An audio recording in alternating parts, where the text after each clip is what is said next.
melihat permasalahan yang sekarang lagi ramai nih Bang, kan kemarin tuh udah laporan udah ditetapkan sebagai tersangka, terus tiba-tiba dicabut gitu kan. Itu Iya. gimana Bang menurut pandangan hukum sendiri? Iya, kalau saya melihat dari normatif hukum ya,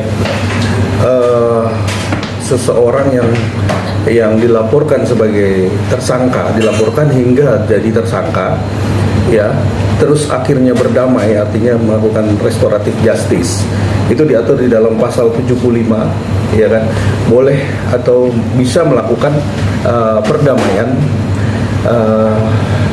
Bisa untuk dilakukan perdamaian, tetapi kita harus lihat dulu kasusnya, lihat dulu bagaimana kasus dari tindak pidana KDRT ini, karena di dalam tindak pidana KDRT pasal 44 itu di ayat 1 dan ayat 2 itu tindak pidana tersebut ancaman hukumannya itu 5 tahun penjara, ya.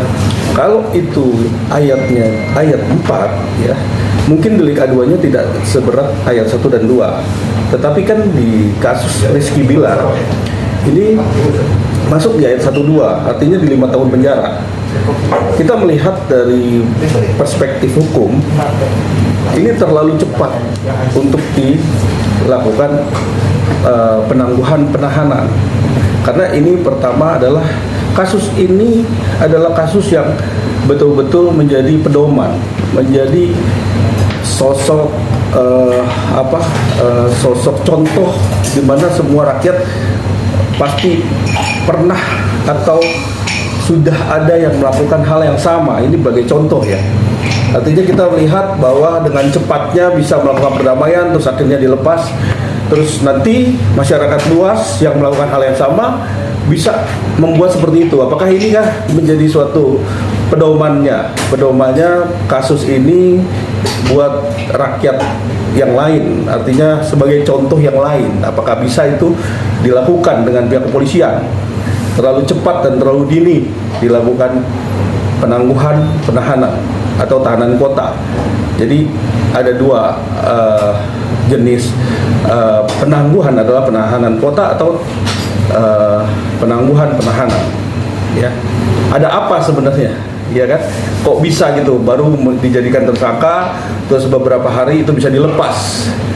Pihak kepolisian tolong ini beberapa, emang betul di dalam undang-undang boleh melakukan perdamaian, tapi dengan konteks apa? Dengan adanya kekerasan sehingga menyebabkan adanya di visum, terus terjadinya memar yang cukup berat. Saya rasa kenapa bisa dijadikan tersangka, kan berdasarkan saksi dan bukti itu sudah ditetapkan dia sebagai tersangka gitu kan. Menurut saya terlalu cepat sekali, dan ini sebagai contoh buat masyarakat luas bahwa apakah nanti ada case yang sama ini, apakah bisa juga melakukan hal yang sama, itu aja. Tapi apakah dengan restoratif justice ini udah bisa gitu tersangka itu boleh pulang? Ya, karena kita melihat dari segi undang-undang ya, yang namanya restoratif justice itulah yang ada di Perkap, bahwa Kapolri juga mendukung dengan adanya restoratif justice, karena suatu hal yang bersikap pidana yang artinya tidak berat ya, itu bisa untuk dilakukan perdamaian, artinya perdamaian dua belah pihak damai sehingga tidak ada yang saling dirugikan kan gitu. Tetapi di sini kita melihat bahwa ini kekerasan yang benar-benar kekerasan di dalam rumah tangga yang sifatnya adalah benar-benar kalau memang ini tidak dilakukan, hukum tidak ditegakkan, maka semakin berat dan bahkan bisa menyebabkan kematian. Karena apa? Kalau tidak diatur di dalam undang-undang yang sifatnya memberatkan segi pelaku, ini bisa memberatkan, nggak memberatkan, nanti artinya orang bisa semena-mena melakukan tindak pidana kejahatan KDRT, bisa membunuh lah, bisa, karena ada yang namanya pembiaran terhadap hukum kan gitu. Makanya kita lihat di sini, ayo kita sama-sama penegak hukum, apalagi di kepolisian sudah bagus melakukan tindakannya kemarin. Rizky Bilar juga cepat langsung ditahan. Artinya apa? Artinya benar-benar presisi. dan benar-benar melakukan sesuai dengan aturan undang-undang. Ada saksi, bukti cukup, dinaikin sidik dan dia jadi tersangka. Tapi terlalu cepat, kalau menurut saya terlalu cepat melakukan tindakan penangguhan penahanan. Apalagi memang ini sampai di SP3 nanti, ya kan? Menurut saya itu terlalu cepat sekali. Artinya harusnya polisi itu membuat suatu penyidikan dan sampai dengan di kejaksaan dilihat bahwa ini kasus ini sebenarnya seperti apa, ya kan? Haruskah ini benar-benar ini sebagai tindak pidana yang mencelakakan, apalagi itu seorang istri, ya kan? Itu kan juga harus dilihat dari sisi hukum. Cukup nggak, terpenuhi nggak unsur hukumnya sehingga ini bisa ditahan dan tidak dilepas kan gitu kan? Walaupun itu sudah dilakukan perdamaian. Gitu. Tapi ada perjanjian itu berpengaruh nggak sih Bang ke pihak kepolisian? Tadi kemarin Bang ngomong ada perjanjian dalam Bang. Iya.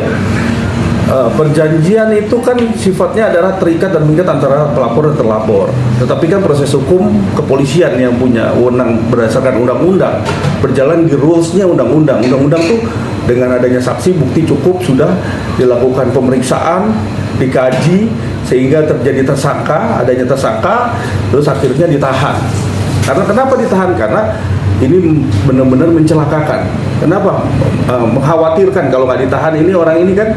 Kenapa ditahan kan gitu? Walaupun 5 tahun, 1 tahun itu bisa saja ditahan kalau penyidik menyatakan bahwa ini wajib untuk ditahan atau perlu ditahan. Tetapi kita melihat bahwa di sini kekerasan dalam rumah tangga ini, apalagi ini adalah public figure, Lesti dan Rizky Bilar. Public figure artinya menjadi contoh buat halayak banyak. Apakah ini kasus ini menjadi menjadi suatu contoh yang benar-benar melakukan hal yang sama? Nanti ada orang bikin perjanjian melakukan hal yang sama terus bisa dilepas. Ya, itu saya melihat dari sini ada apa sebenarnya dari pihak kepolisian ini bisa melepas dengan cepat gitu loh. Ini kan cepat sekali, hitungan hari loh ya, bukan minggu loh. Jam. Iya, itu kan jam bahkan. Dan ini ada apa sebenarnya kan? Gitu. Oke Bang, ini kan artinya instansi ya kepolisian itu lagi diuji nih dengan kejadian ini. Menurut Abang ini pantas nggak kalau misalnya Bilar itu bebas dari pidana itu sendiri? Kan kalau untuk memaafkan, untuk mencabut itu kan sudah biasa, bisa ini kan dibebaskan. Tapi untuk kasusnya dia itu apakah menurut pandangan hukum akan terus berjalan atau memang udah bisa didamaikan seperti apa? Seharusnya kita berlaku di rules undang-undang. Karena apa? Karena ini ancaman pidana, hukumannya cukup berat. Dan menurut pendapat saya rasa harus lanjut sampai ke persidangan. Karena ini kasus menjadikan contoh gitu loh, menjadikan contoh tindak pidana yang melakukan kekerasan. Artinya walaupun sudah berdamai, membuat suatu kesepakatan, tetapi tetap harus diadili seadil-adilnya. Apakah benar Rizky Bilar ini sudah benar-benar melakukan tindak pidana itu, atau bisa dimaafkan, atau bisa selesaikah? Itu di persidangan, artinya begitu, di persidangan. Karena kalau tidak, di kepolisian sudah melakukan proses penyidikan, terus akhirnya di stop atau di SP3. Artinya SP3 itu pemberhentian perkara ini diberhentikan. Artinya buat apa ada undang-undang itu? Buat apa ada peradilan? Ya kan? Sementara walaupun sudah berdamai kan gitu, tapi kan ini berjalannya kan bukannya kasus penipuan, bukan kasus penipuan uang atau kasus-kasus tanah atau kasus yang lain yang sifatnya adalah bisa di restoratif justice, tetapi bisa langsung dibebaskan kan begitu. Ya, menurut yang kita dapat itu adalah walaupun pelaporan itu selesai, seharusnya kepolisian itu melanjutkan untuk di pengadilan. Nah, setelah pengadilan mengatakan tidak bersalah atau tidaknya, itu di pengadilan, bukan di polisian itu sendiri. Menurut abang gimana tuh? Itu kan artinya sudah ketahuan kalau dia salah tidaknya. Ini kan tidak tahu kesalahannya, dibebaskan, bebas tahanan kota lah gitu loh, seperti itu. Kalau Makanya kita lihat nanti, kita serahkan kan kepolisian. Apakah kepolisian itu mengeluarkan SP3 surat pemberhentian perkara atau melanjutkan kan gitu. Kita lihat di sini perannya kepolisian seperti apa. Kita melihat dari sisi yuridis apakah dia dari pihak kepolisian itu melakukan benar-benar secara profesional atau bagaimana. Kita lihat nanti kalau dia di SP3 dasarnya apa di SP3, ya kan? Kalau memang dilanjutkan ya sesuai, artinya sesuai proses peradilan hukum yang berlaku ya harus sampai di pengadilan. bukan ini jadi sebuah prank buat kepolisian sendiri. Iya, makanya kalau nanti di SP3 ini bisa dikatakan ini prank. Apa? Karena bisa dilakukan siapa saja, ya kan? Siapa saja bisa melakukan itu, bisa berbuat itu, bisa tiba-tiba langsung dicabut, putus, bikin perjanjian, selesai urusannya kan, begitu. Kayak pesan dari abang sendiri buat hukum sendiri gimana untuk kepolisian?